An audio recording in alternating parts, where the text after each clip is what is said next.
Joe Biden, you know, let's talk about him because I see a lot of people talk about him and make a lot of claims, and no one has anything to back it up. Same thing on the other side. This is not a one-sided issue. Everybody is just part of their team, like a football game. Nobody researches the team. They're part of the team. So let's talk about this. This is just a generic. President Biden has done a lot, but his biggest accomplishments is kicking Donald Trump and the other fastest Republicans out of office. So my first issue with that is using the court system against a political opponent. That would be fascist or communist behavior. Usually, this only happens in countries and governments where you don't have three separate branches that are checks and balances of each other.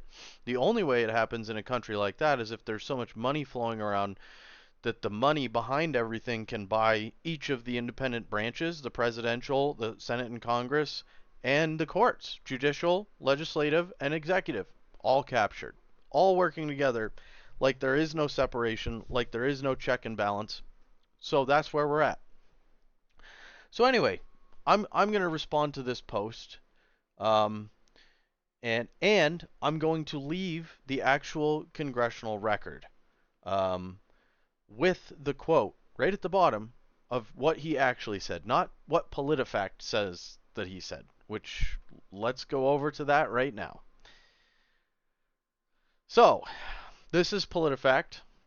They feel that their role in the world is to educate you and tell you what truth is. So let's see what the truth that they give is and what their rating is, and then we'll dig into the actual subject matter. So here's the claim. 77, Biden said integrating black students would turn schools into a racial jungle. So let's skim through this. This is the summary. He was against court-ordered busing to desegregate public schools. We'll get into this more too. Said that without orderly integration, his children would grow up in a racial jungle.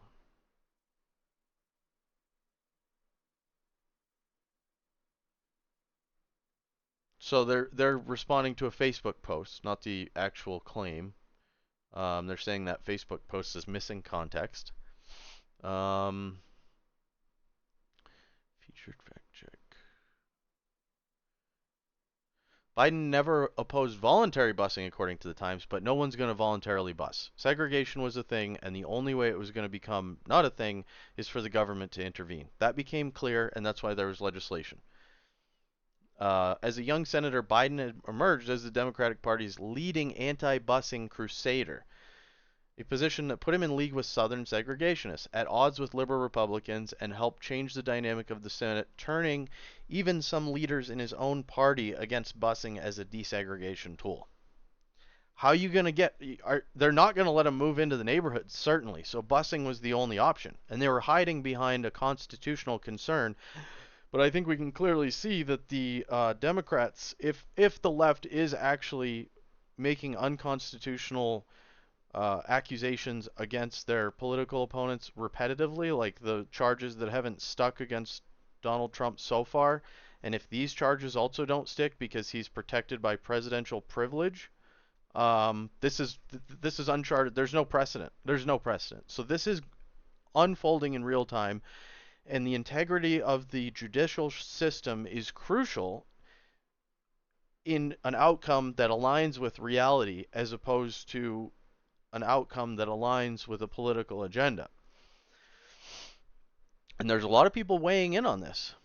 But the fact is, whether or not you want to read the law this way or that, there's other people that we know have committed this same crime. Why have they been pardoned? Why have they not been prosecuted? Why did Hillary Clinton get away with having 30,000 emails on a server when you're not as a D? I was DOD, okay? I had a CAT card, and I had an email that was given to me .navy.mil, okay? I'm not allowed to put that email on my personal phone and have some sort of client downloading those messages. And I'm just a shit stain. Nobody cares about me. I'm just a regular dude. I have a secret clearance. That's it. Hillary Clinton and Donald Trump have unrestricted access. One of the most unlimited, like Yankee Charlie fucking type clearance, unrestricted, need to know, and they need to know most of the time. There's very few things that they can be kept out of, but there are things they can be kept out of. If the alien things are correct and all this stuff, then clearly there's a lot of compartmentalization in the government beyond the president. Um, so anyway, I just want a quality of outcome. If you're going to do this to Donald Trump and say this is a crime, then let's be fair, transparent, and even across the board, and let's prosecute anyone who's committed this crime, who's been in a similar position, whether it's Congress, Senate, anyone who's had these intelligence level clearances, and has compromised the information or mishandled it. If we're going to prosecute people, let's do that. And if we're going to prosecute people, there's a video, 12 minutes of Democrats denying election results. So if denying election results or questioning if there was corruption in the process is a crime, then let's punish everybody equally or not punish anybody at all. Because before we weren't punishing anybody at all, now we're punishing just some people. Let's punish everybody or punish nobody. But we can't just selectively punish people. I mean, if you run a household and one child does something like steals a cookie and you're okay with it, then the other one sees that and goes and does it, and you know, punish them. How is that fair? How does that make sense? How can anyone understand that system? It's not an issue of my side winning. I don't really want to have a side. I'm not married to Donald Trump. I think that there's only a few candidates that are actually talking about the corruption and would do anything for us, and Donald Trump is potentially one of them. But if walking away from Trump meant that I could get unity with my fellow Americans and we could agree to return to sanity and return to accountability in the government and return to voting people out when they do things wrong and demand money come out of politics and all these things that would be great for us, I'll do anything. I will do anything. I'll vote for anybody as long as I know that the outcome will be correct. I'll vote for Joe Biden again if we agree that we'll vote everybody out. You know what I mean? Everybody else out, because Joe Biden's not the problem. That's why I say that. Joe Biden is a problem, and clearly we're talking about him right now, but the problem is the whole organization. One man can't do anything. Donald Trump coming in and saying he's going to drain the swamp, that's our responsibility. We're the voters. We have to vote people out. So if you want them out, don't wait for Donald Trump, and Joe Biden certainly ain't going to do it. You need to start voting people out, all incumbents out. Let's send a message. Let's send a message that we're done. We're not impotent. We are capable of fulfilling our responsibilities as American citizens, of getting rid of tyrants in the government, getting rid of corruption in the governments. This is one of our responsibilities as citizens. Is we are supposed to be good stewards of our government, and we are not paying attention. We're distracted, and we're following toxic leaders that are taking us away from each other. If Vivek and RFK get on the same ticket, this would be the most amazing event in modern history, and could be the only way to get everybody to the table. Because right now it's 50-50. Whoever gets in, 50% of Americans are going to be hating it the whole time, whether it's Biden or Trump. Half of the country is going to be hating it, opposed to it, digging their heels in, preventing any progress, preventing anything good from happening, and they're loving it because they're profiting the whole time. They're just increasing their control. The more divided we are, the more control they have, the more secure they have. The more secure they are, because we're no longer voting based on logic. We're voting based on ideology, and we're voting on emotion, and we're voting because we want our side to win, because we're the righteous warriors of God or transgenderism or whatever you're fighting for. You think that you're righteous, you're just tearing the country apart. Adults act in rational manners. Children behave irrationally, and usually adults come in and use it as a teaching moment. I'm trying to have a teaching moment with this country, and I'm sick of people saying Joe Biden didn't say any of this stuff. So that's why I'm like, okay, let's create a video that has all the information that's needed, or most of it. I can't do it all, but let's get as much as we can into here in one place so that if you have an argument and you just say, listen, are you willing to listen for a moment? Because Donald Trump's done bad shit too. Okay, that's in the video as well. I don't care. You know what I mean? Like, I'm not trying to lie to anybody, but most of the bad things Donald Trump has done, he's apologized for. Grabbing women inappropriately. This was a long time ago. I don't support that either. I think that's terrible. But most people have problems with Trump's personality and his personal views, not the political actions that he took in office. I think nobody wants corruption, do they? I mean, do they? Unless you're profiting. Normal people don't want corruption.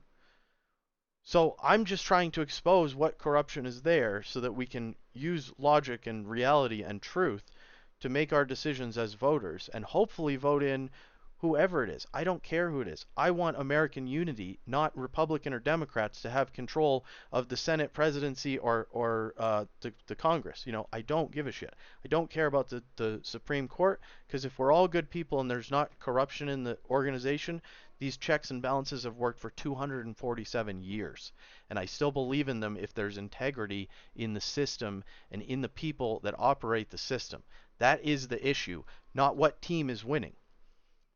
And as soon as we can grow up and realize that collectively, we can start to fix things. I'm sorry. Let's get back to the subject at hand. Okay. So, we were talking about the fact that he was aligning himself with segregation. He put him in league with Southern segregationists, at odds with liberal Republicans, and helped change the dynamic of the Senate. Biden argued that housing integration was a better way to desegregate public schools, though it would take much longer to implement than a busing bill. I don't think that people supported that. I think that this was the easing of, this was the dipping your toe in the water instead of just causing more riots and more tension and more violence. That's my personal opinion. And I think that Joe Biden doesn't give a shit about the Constitution. This is just my opinion also, because of the way that he behaves now. I think that I think him being concerned about the Constitution was a false flag operation to protect him from admitting that he was just aligned with segregationists and wanted to represent his white constituency who did not support busing of racially diverse students into their white dominated schools. White people did not want that. That is why the government had to step in. Otherwise, voluntary busing and segregation and integration, that would have happened organically at the citizen level. This is why the government had to get involved, because it was not happening. In 1974, his anti-busing fervor led crowds to throwing bricks and rocks at buses with black children. Biden said that he had become more and more disenchanted with busing as a remedy. 1975, he objected to the federal government requiring desegregation without a court order, saying it would lead to white flight and racial unrest, the story says. 1976, the Times reported Biden introduced legislation to prevent the Justice Department from pursuing desegregation cases that could result in court-ordered busing, alarming lawyers in its Civil Rights Division. During a Democratic presidential debate last year, Senator Kamala Harris challenged Biden on his busing position. Biden has since said that he always favored using federal authority to overcome state-initiated segregation and never, ever opposed voluntary busing. But in fact, few districts were voluntarily desegregating schools through busing. This is why the court stepped in. Biden's current positions include plans to close racial wealth and income gaps, reduce racial disparities in health and education, and enact reforms to the criminal justice system. Kamala Harris kept more people in prison because she needed cheap labor. She was trying to extend sentences and keep nonviolent offenders who could otherwise be released. She was trying to keep them incarcerated for longer to make license plates and other garbage like that. So this team, if you are in a population that is disproportionately prosecuted and jailed, this team is in favor of prosecuting and jailing. No matter what they say, they have never, neither one of them have never been an ally to people that are not white establishment, really. I mean, even Kamala Harris is aligned with the goals of the establishment. And for the moment, the establishment is still predominantly uh, majority white. That's just the reality. So I also don't support that because honestly, white people have lost their minds. White people, I mean, I hear black people being logical and immigrants of all other races being logical, and then I hear white people talking about trans people should be reading books to children and saying um, that you shouldn't arrest criminals that are looting stores. That's racist. No, it's actually just someone breaking the law. Being racist would be arresting someone based on their skin color and assuming and booking them for just being like, well, you're this race and likely you shoplifted, so we're going to arrest you. That'd be racist. But literally, like finding someone in the middle of stabbing someone to death and then saying, oh, I bet you're a murderer because of your skin color, not because you literally have a knife that you're jamming into someone's throat over and over and over, you know, that's not racist either. Arresting someone who happens to be of a different race who is committing a crime is not racist. And if we allow the definition of that to become racist, there will be no law in America except for laws that can be enforced by police officers of the same race as the perpetrator. I mean, how do you get around that? And the other thing, this thing is bringing up all kinds of gold. I mean, I'm trying to highlight his lies, and they just went through and gave several examples of his position that supports the idea that he made the racial jungle comment. So the Facebook says that Biden said integrating black students would turn schools into a racial jungle. That's not quite right. In 1977, Biden, who opposed court-ordered busing to integrate schools, said, "Unless we do something about this, my children are going to grow up in a jungle. The jungle being a racial jungle with tensions built so high that it's going to explode at some point." He advocated for orderly integration, specifically integrating housing, and he supported many other aspects of desegregation and civil rights. But as the New York Times reported, Biden also pushed the anti-busing agenda in the 1980s. We rate this Facebook post half true. Like, what does that even mean? Half true. You know what I mean? Like, this whole fact-checking bullshit movement is very frustrating, but I guess it's necessary because no one actually wants to do their own research and figure out what is actually going on. So here we are. Everybody just argues that they hate the other side. They don't give any evidence about why or what's going on. So this is where we wind up. So here's um, the actual busing of school children hearing before the Committee on Judiciary, United States Senate 95th Congress, first session on S1651. This is a conversation between Mr. Greenberg, who was saying that Biden was uh, uh, literally opposing progress, and Biden defending himself.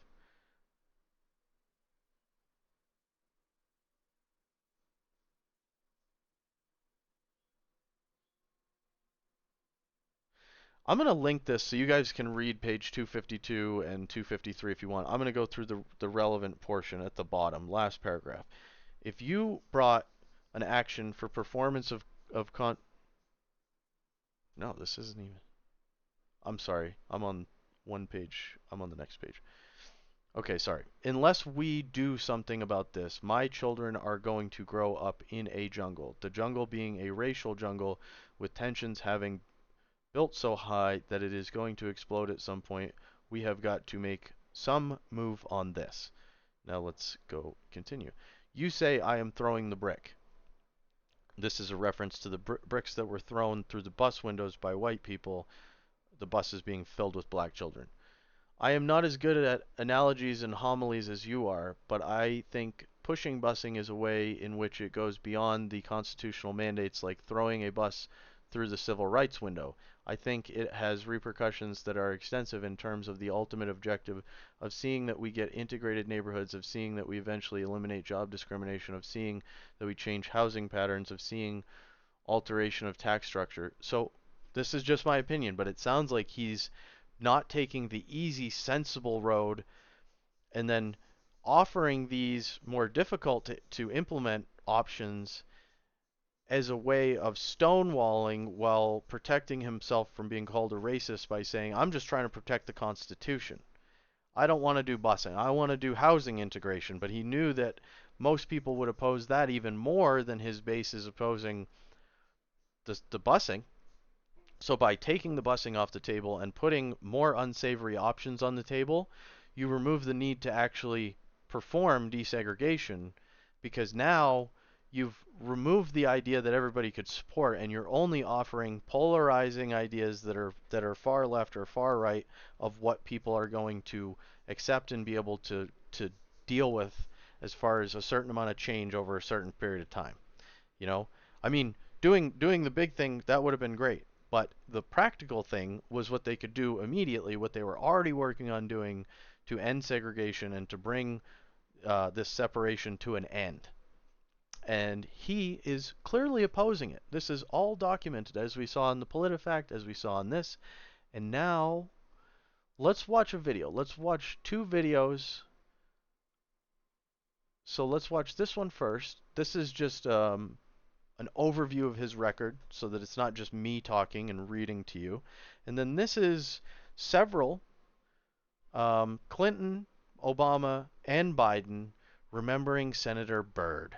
And Senator Byrd is not someone who had a great record on race, to say the least. We'll get into that. Primary. And I'm going to now direct this at Vice President Biden. I do not believe you are a racist. And I agree with you when you commit yourself to the importance of finding common ground. But I also believe, and it's personal, and I was actually it was hurtful to hear you talk about the reputations of two United States senators who built their reputations and career on the segregation of race in this country. And it was not only that, but you also worked with them to oppose busing. And, you know, there was a little girl in California who was part of the second class to integrate her public schools. And she was bused to school every day. And that little girl was me. Despite insisting that she wasn't calling Biden racist, Harris was in fact accusing him of preventing black students from integrating into white schools, and of being friends with openly racist politicians. So, what is Joe Biden's real record on race? Harris wasn't inaccurate in her criticism of Biden, who has a checkered history on racial justice, despite painting himself as a staunch civil rights advocate over the years. Perhaps one of the most criticized moments in Biden's past is his involvement in the creation of the notorious 1994 crime bill. People forget that the informal name for the bill was Biden's crime law. The legislation is widely criticized for being responsible for making the effects of mass incarceration in the US exponentially worse. Biden was also a key architect of the devastating Iraq War. Responsibility for the war is often blamed on George W. Bush, Dick Cheney, and other Republicans. But in reality, Biden played a key role as a Democrat. In the lead up to the war, Biden convened a series of Senate hearings to drum up support for the invasion on the basis of flimsy intelligence material being presented by the Republicans. What is the threat from Iraq? Obviously, to fully answer this question will require us to have additional enclosed hearings. Not a single anti-war voice was invited to the hearings. Biden also admits to having been civil with Democratic colleagues who were openly racist, like James Eastland, who had a long history of racist remarks, including that black Americans belonged to an inferior race, as well as the segregationist Herman Talmadge, who vigorously opposed school integration. Governor, this means in effect that your state would set up a private school system. We intend to maintain separate schools in Georgia, one way or another, come what may. Biden also developed a decades-long friendship with Southern segregationists Strom segregationists, Thurmond, who he worked with attempting to pass the Biden-Thurmond Violent Crime Control Act in 1991. but if you don't vote for Joe, you ain't black, Jack. Biden also spoke at his funeral. We became good friends. I'm not sure exactly why or how it happened, Nancy, but you know we did. In the lead-up to the 2008 election, Biden was also in the spotlight for a number of comments, including referring to Barack Obama as articulate and clean, and associating Indian immigrants with Dunkin' Donuts and 7-Eleven. I guess they're not going to play that, but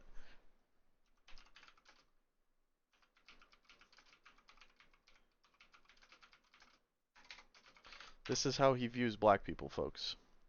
I mean, you got the first mainstream African American who is articulate and bright and clean and a nice looking guy. I mean, that's a storybook man. Joe Biden describing fellow candidate Barack Obama. The remark was made on the same day Biden filed official paperwork to launch his presidential campaign. So, I mean, he thinks that that's okay to say. He really does, because that's his view. I mean, it's just automatic. It's, nothing wrong with that. You got the first mainstream African American. That was Obama. I mean, before that, they were all non-articulate, dim, and dirty. That's, that's the logical conclusion from that sentence. Seven chains. Do these gaffes or misunderstandings, or however you would characterize them, indicate you're uncomfortable talking about race, or are people just being too sensitive? I think that I have my whole career. I got involved in public policy. I got involved in politics because of the civil rights movement. Yes, he Biden did. also has an unreliable history surrounding his own involvement in the civil rights struggle.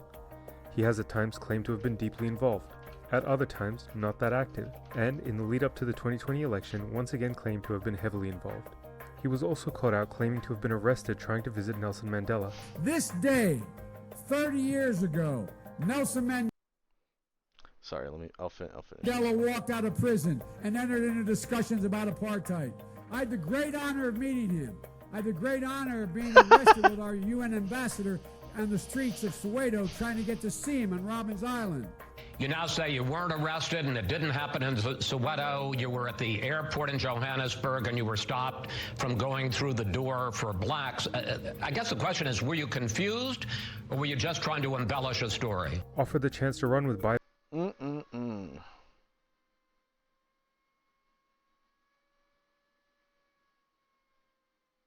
Bernie marched. We heard that. I mean, all this stuff came out, but it's like people heard it and they just kind of like dismissed it.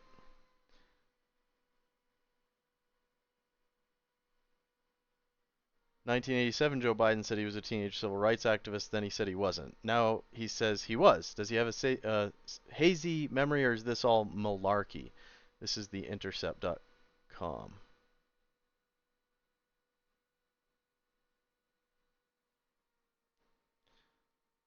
He said he mixed up the dates. Controversy began in 1987 when Biden launched his first bid for presidency with a call for a return of the idealism of the 60s, cast himself at the age of 44 as a member of the generation that has changed America through its activism. The vision I proclaim here is not some pipe dream or mere romanticism. It's nothing less than the legacy of our generation. Biden told delegates, when I was 17 years old, like many of you, I participated in sit-ins to desegregate the restaurants and movie houses of Wilmington, Delaware. In our youth, we changed America. That's the... Okay. I mean, that's not what his record shows. He is not a desegregationist. He was opposing... He's claiming to be, but he literally, policy-wise, opposed the plan. He didn't want to go along with it. By the time he got to New Hampshire 3 weeks later, Biden had begun to personalize the achievements of his generation in more general terms. The way this country has always been moved to great things is by passion and commitment. I marched with tens of thousands of others to change attitudes, and we changed attitudes. Biden's aide tried unsuccessfully to nudge him back on script, reminding that he had not personally marched. The journalist Richard Ben Kramer later reported in a 1992 book about the campaign, What It Takes. According to Kramer, Biden's advisors later told him that the candidate would acknowledge the error each time he was reminded of it, and then frequently repeated on the campaign trail.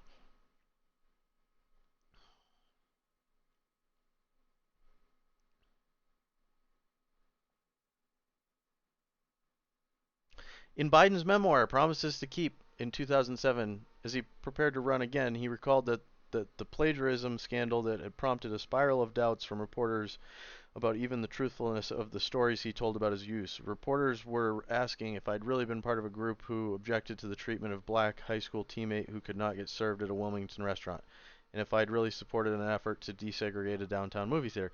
So this is what happens when you're a liar. Everything starts to come into question. And that should continue on today, because once a liar, always a liar. This guy's been lying from the get-go. about everything, lying about things he did in his childhood. He's a career liar. He's not like just a one-time liar.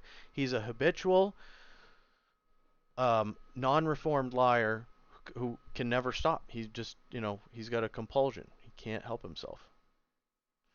Well, we'll come back to this. Biden in 2020, Kamala Harris's once scathing criticisms about race faded away, and the two have worked closely since winning the election. I believe you that you're fully supportive of him. How does that transition happen? How do you go from being such a passionate opponent on such bedrock principles for you, and now you guys seem to be pals? Oh, that's a tough question, right? Because you're about to have to lie and say that you have compassion, when the truth is that you just want power and success. And so you swallowed the thing that you debated on the stage and said, oh man, I don't support these things that you said, but you know what? I'm going to look past it. I'm going to be the bigger person. But Colbert is absolutely taking her to task. And if I really thought she was the bigger person, I wouldn't discount her saying that she's able to move on and forgive. But this is, again, a woman that kept people in prison for free labor. This is not a good person. I don't think she's enlightened. I don't think that she's compassionate. I don't think she knows the meaning of forgiveness. True forgiveness for herself or for others. It was a debate.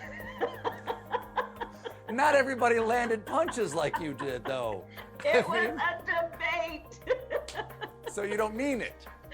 It was a debate. That the whole reason... Yeah, she was just trying to win. So the truth is she's not even really that offended. It was just a layup to say that it deeply impacted her. But apparently the debate was just bullshit, and it was a great talking point that was given to her by her speechwriters, or however they prepare for debates. Like, that's a layup, and it was one that she could absolutely slam dunk on him in front of everybody on. But apparently she doesn't give a shit. Literally, it was a debate. Yeah, it was a debate. Yeah, I don't care. To the debate. There were journalists there covering the debate, where there would be a debate of differences of opinion and issues. Okay.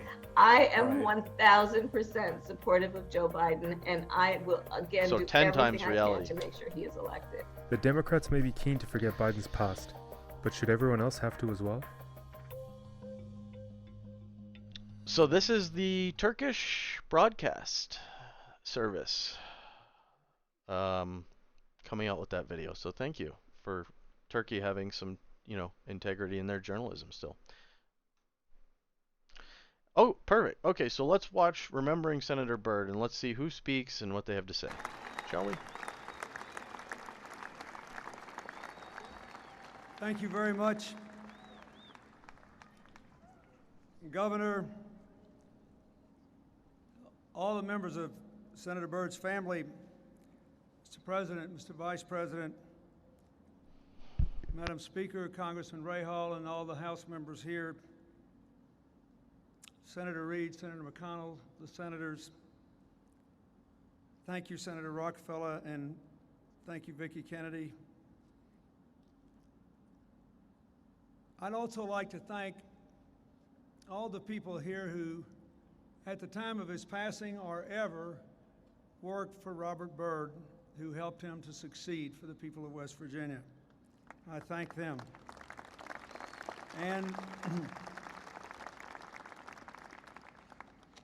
I want to thank the Martin Luther King male chorus. They gave us a needed break from all these politicians talking up here.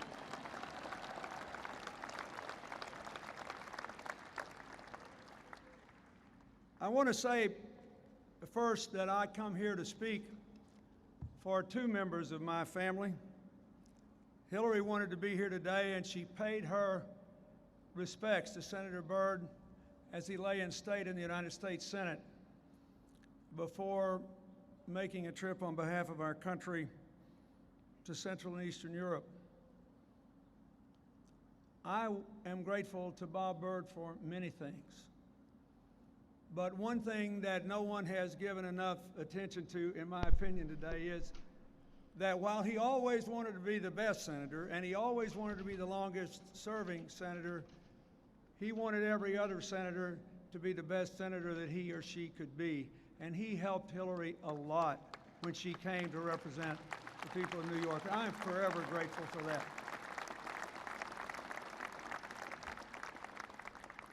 Now, know this, everybody else has been canonizing Senator Byrd. I'd like to humanize him a little bit, because I think it makes him more interesting and makes his service all the more important. First of all, most people had to go all the way to Washington to become awed by, you might even say intimidated by Robert Byrd. Not me, I had advanced experience before I got elected president. Because the first time I ever ran for office, at the opening of campaign season in Arkansas, just below the Ouachita and Ozark Mountains, which once were connected to the Appalachians, we had this big rally. And the year that I started, all right, we're going to Robert jump to Byrd Biden. was the speaker. So this is Clinton. Mona and Marjorie, the entire Byrd family. If you didn't already know it, it's pretty clear the incredible esteem your father was held in. I know you've known that your whole life. To my fellow members of the Senate, you know, I was telling the president when I got elected the last time, and I had the great honor of running with the president, and I was elected Vice President and United States Senator in the same day for my 7th term. And in talking to, and I got sworn in for that 7th term because we thought we might need a vote there in those first couple weeks. And every time I sat with a leader, I never... And then Obama also. So all three of them eulogize Senator Byrd, who... To Mona and Marjorie, and the Senator Byrd's entire family, including those adorable great-granddaughters that I had a chance to meet. Michelle and I offer you our deepest sympathies. He's a great man, but George Washington was a shitbag. Remember that. You know, founding fathers, assholes. But, let's see. Sorry, this is not, I know that this is not perfectly organized, but there's a lot of information here, you know. That's honestly part of the issue. It's just a lot to, okay, so let's go over here. Fact check, photograph does not show Robert Byrd. Byrd was not the Grand Wizard of the Ku Klux Klan. Let's see. Verdict. They're claiming he was not part of the KKK. Oh, he was a member of KKK, but not the Grand Wizard. Photograph shows a portrait of Grand Dragon. Yeah, so, fact check. He was a member of the KKK. So, Senator Shame, Robert Byrd recruited 150 of his friends and associates to form a chapter of the KKK. After he collected $10 joining fee and $3 charge for a robe and hood from every applicant, the Grand Dragon for the Mid-Atlantic states came down to Tiny Crab Orchard, West Virginia, to officially organize the chapter. So that's who they were just eulogizing and saying he was a great man. Robert Byrd, Senate's longest-serving member, dead at 92. Robert Byrd and the KKK. Robert Byrd. And then this is Kamala. Let's just touch on this. How Kamala Harris fought to keep nonviolent prisoners locked up. California's Attorney General. She spent years subverting a 2011 Supreme Court ruling requiring the state to reduce its prison population. The overseeing Judiciary panel nearly found the state in contempt of court.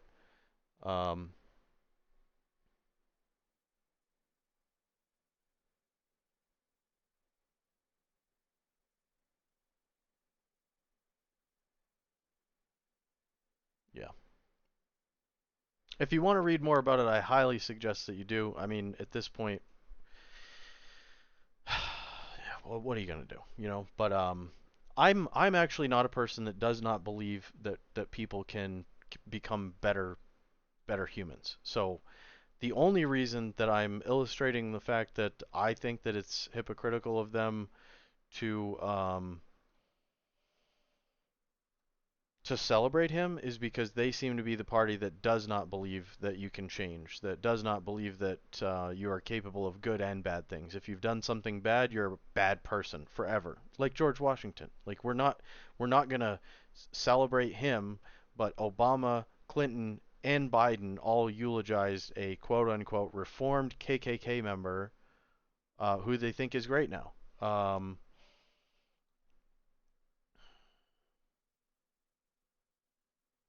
So it just doesn't make sense. It's definitely a serious double standard. This is NPR breaking down his record. I'm not sure if this is useful. This is NPR.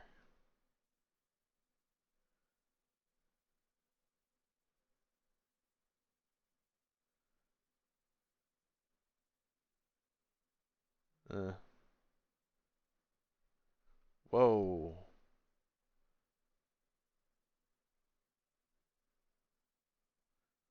His friend Bebe Coker, NAACP activist in Wilmington, says she was moved by his decision because I've never known any white male that could take second place to a black man.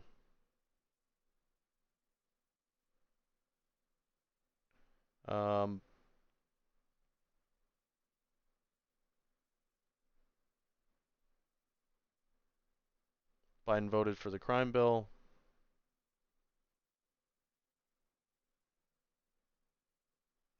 This has not got very good information. These are some of the quotes that he's gotten away with. Biden white-splained that Latinos in America resist vaccinations because they're worried that they'll be vaccinated and deported. Kind of messed up to assume that they're all illegal, subject to expulsion. Biden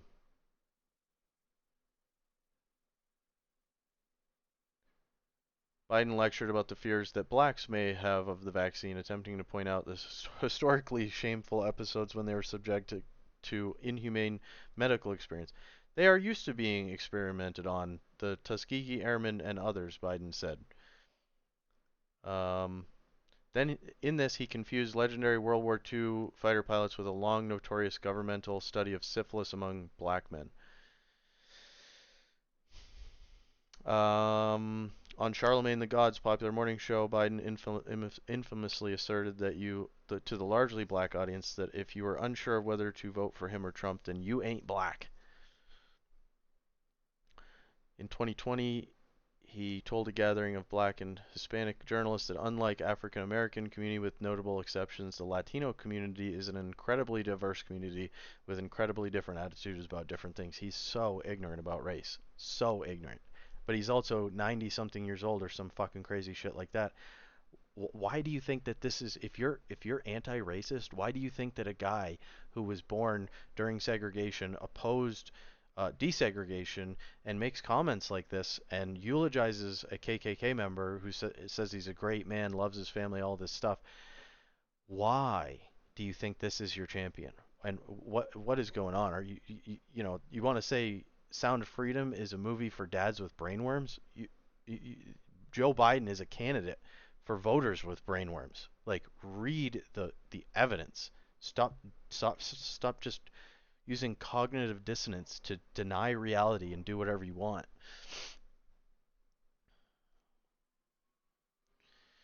In the same interview, responding to a question on whether he had taken a cognitive test, Biden angrily fired back with the suggestion that the black reporter was a drug addict. It's like saying before you got in this program, you take a test whether you're taking cocaine or not. What do you think, huh? Are you a junkie? He warmly eulogized Senator Robert Byrd, a former exalted Cyclops in the Ku Klux Klan, saying he's one of my members and that the Senate is a lesser place for his going. 2007, he referred to Barack as the first mainstream African American who's articulate, bright, and clean. 2006, he says you cannot go to a 7-Eleven or Dunkin' Donuts unless you have a slight Indian accent. In 77, he made the racial jungle comment. He infamously worked with segregationist senators to oppose the mandatory busing, which decades later led to the strongest moment in Kamala Harris's campaign for president, when she blasted him for personally impacting her as a child. Over the course of his career, he has had kind words to say about the staunchly segregationist senators. Any one of these statements or episodes would have been enough to sink the political career of any conservative in D.C., against whom tenuous accusations of race are commonplace and occur daily. But a guy that actually says it, we overlook it and act like nothing's going on, because the team winning is more important than Joe Biden being racist. So let's ignore it. You can't ignore reality, though, so we're going to have to really depart from logic and facts as well. So we're going to have to start censoring, because there's a lot of actual information out there that doesn't support the claims that we're going to make. So what we're going to need to do is just start, not just Joe Biden lying, but we're going to have to lie, all of us, to cover up all the lies and the racist things that he said. Genius. Joe Biden, we've already beaten this, but Joe Biden didn't just compromise with segregation. He fought for their cause in school, experts say. Joe Biden helped give America the language that is still used to oppose school integration today, legislative and education history experts say.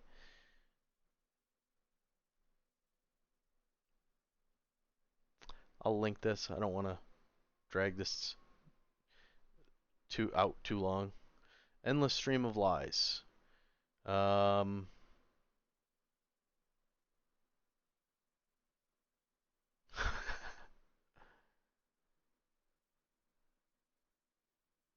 700,000 construction projects in America. CNN said it was wildly inaccurate. There's 7,000. He's claimed there was a 2,000 annual cap on prescription drugs. It won't come into effect. So he's still lying. You know, like even in, when was this? Last year. And this was a 2023 article. So this is referencing a speech that he made in 2022 apparently. In September 2020, the Washington Post reported that then-candidate Biden expressed reservations about whether a coronavirus vaccine approved by the Trump administration would be safe, raising doubts about the president's ability to put the health of Americans before politics. Boy, that aged really well, right?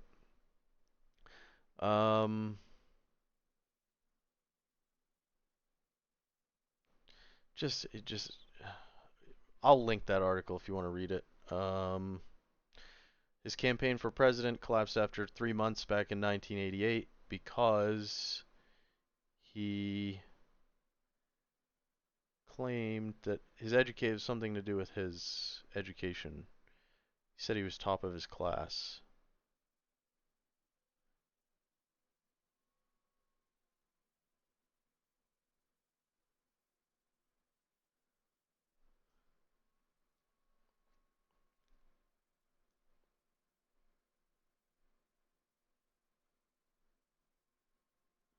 Here's how Time explained why. A few days before they began, a video surfaced that spliced together footage of UK Labour Party Neil Kinnock giving a speech and Biden clearly quoting Kinnock at the Iowa State Fair without attribution. More examples of misattribution came to light, and this was the plagiarism scandal. So this is a different one than him claiming that he was top of his class when he was actually bottom of his class, claiming he had an academic scholarship when he didn't. The plagiarism scandal became more memorable than his leadership during the Bork confirmation hearing. His mouth, or rather what he failed to say, got him in trouble again. I'll link this as well. Just another example of the lies. This is Oversight.house.gov.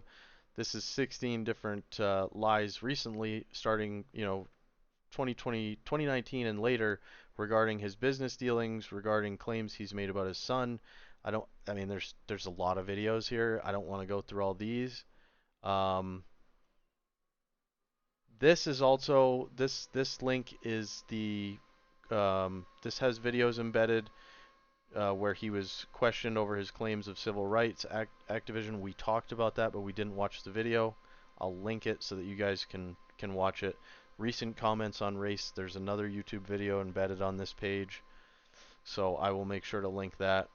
I will give you guys the I will give you guys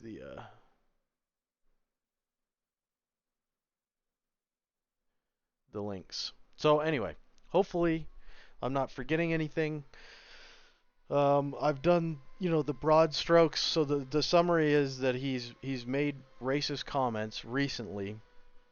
He's also supported segregationist people, and he's supported clearly racist KKK members, including eulogizing them and saying that they're great men.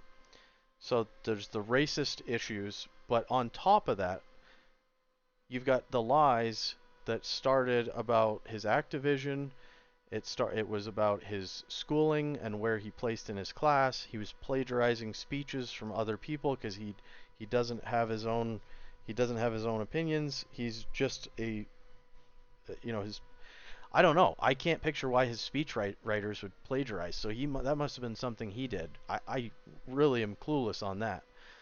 But he's stealing other people's words, and then he continues to lie today about his business dealings. So when you've got a racist that has clearly said and done things that can be proven, and then you've got a liar who now, even if you ask him to explain himself, he's just going to say whatever he needs to say to make it go away because he's a liar. He has no morals, he has no integrity, he has no principles, he has no virtue. Just like Hillary Clinton, when you watch those videos of her in oil country saying fuck coal, and then she's in coal country saying fuck oil, she's speaking to the room. And politicians like this start to fall apart when you get the internet and you get all these videos posted and you start to highlight their actual positions over the years, and you realize that they will support any cause, toxic or not, based on some sort of gentleman agreement. Like, what am I getting out of this? Sure, I'll oppose desegregation as long as you're willing to support this other bill and help me get X, Y, and Z. I'm trying to run for president or whatever. People like that are snakes, and that's why I say that we need to just vote. We need to vote these people out because the entire DC is full of snakes. Richmond, north of Richmond, there's a reason that that's resonating with everybody because all these politicians care about is money, greed, and power. They don't care about you. So why are you continuing to vote for them? If they are an incumbent and you are not being represented, don't you think that it would make sense to at least try someone else? Someone who isn't already corrupted and already completely captured by the system and the money. Wouldn't it make sense? Like, what's our other option? Please, someone tell me. Give me another option. Let's come up with a plan. Let's have a discussion. Leave your ideas in the comments below. Something needs to be done because you've got half the country believes that this stuff is not true. So if you're having a discussion with someone and you need evidence, this video is chock full of it. So you can just send them one video and be like, here you go. Here is a long form discussion with links that you can click on and take a look at this stuff yourself. It's all very transparent. It's all right here. I'm not trying to make one side or the other win. Again, I'm going to go back and I'm going to close with this. I don't want the right or the left to win. Both are fucking toxic. Both are liars. Both are brainwashing half of the population. We need reasonable candidates that actually share things in common with the American people. We need people in positions of power that don't have millions of dollars in the bank account. If you have 7 figures, you don't align with normal Americans. That should not preclude you from political service, but you should not be getting rich. You should not be entering political service, public service, to get rich off of money that does not come from your salary. And you shouldn't be allowed to insider trade. You shouldn't be allowed to get these huge donations. It should be a fairly level playing field. There should be a reasonable cap. You fundraise up to the reasonable cap, and then everybody allocates that certain amount of money, especially during the primary. Everybody's got, I mean, I would make it so low that you got to do your own YouTube videos. Here's your $100,000 to run for the primary. If you really want to be altruistic. You're not going to make money doing this, okay? And that's the only people we're going to allow in this position, is not people who are just profiteering. You want to go profiteer, then go to the public sector and go be a CEO. We don't need you representing and legislating. You are going to make a modest, reasonable income like modest middle class Americans. This way our leadership identifies with us. And if you think that if you are a partisan political person and you think that this sounds crazy, then the country is done, because this is the most reasonable. Like, we both give up and compromise some of our extreme ideals that we're pushing for, and we say, would we rather experience death as a country and stick to our guns, or would we like to be adults and like in any relationship, come back to the negotiation table, be reasonable, be heard and be listened to, and come to a place of understanding where we can live together and talk to each other again and raise children together and buy homes together and date and have relationships again, instead of just being on Tinder and just smashing everybody that you possibly can and voting as crazy as possible and just, you know, doing nonsense that is causing division in this country and will be the end of America if we don't do something about it. I hope you guys enjoyed this. I hope you found it valuable. I love you. I love all Americans of all races and all backgrounds. I will forgive anyone and listen to anyone who actually is genuine and just wants to have a conversation. If you're sick of arguing and yelling and fighting, I don't care what your background is. You know, if you want to be reasonable, let's let bygones be bygones. Let's talk. Let's figure this out together at the American level and stop waiting for some savior politician who's never coming to fix things for us. Take care. I'll talk to you guys soon.